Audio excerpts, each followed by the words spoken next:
Thunder cracks. Rain lashes against the broken windows of a century-old manor hidden deep within the English countryside. The house groans under the weight of time. Something unseen moves in the dark, breathing softly, watching. Title card: The Hollow Guest. Julia Wren, 34, a burnt-out journalist, is packing her things in a small flat. She's inherited an old house from an aunt she barely knew.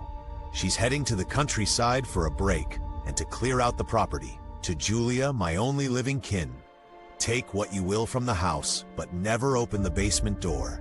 Never entertain the guest. Julia arrives at a weathered Victorian manor surrounded by mist and dense forest. The air is heavy. A single crow watches from the roof.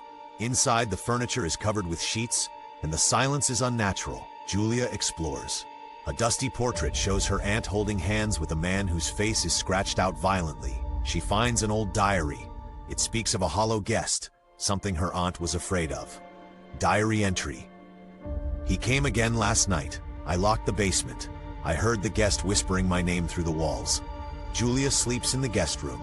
The door creaks open on its own. A dark silhouette stands at the edge of her bed. Hollow eyes, no mouth. Julia wakes up gasping, alone. Julia meets a local historian who warns her. Harris, that house, your aunt wasn't crazy. The guest doesn't die. He waits, and once you see him, he becomes part of you. Against better judgment, Julia opens the forbidden basement door. Inside, symbols on the floor, bones, an old mirror, and a journal with a final entry. Find she. He came through the mirror. He wears the faces of those you love. Don't look into the glass. Julia sees her mother's reflection, though her mother died years ago. The figure smiles. Then its mouth opens unnaturally wide, and it lunges from the mirror. Julia sets fire to the mirror, but the house reacts. Walls shake, lights burst. The guest is now inside the house, free. He whispers from every corner. Now I am part of you. Julia tries to escape, but the doors are bricked up. The rooms loop into each other endlessly.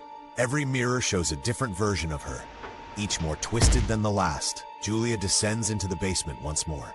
The guest is there, tall, hollow, his face a blur of mouths and eyes. She screams. The screen fades to black. Weeks later, the house is sold. A young couple arrives to move in. The final shot shows a new portrait hanging above the fireplace, Julia's face in the background, smiling eerily. The end.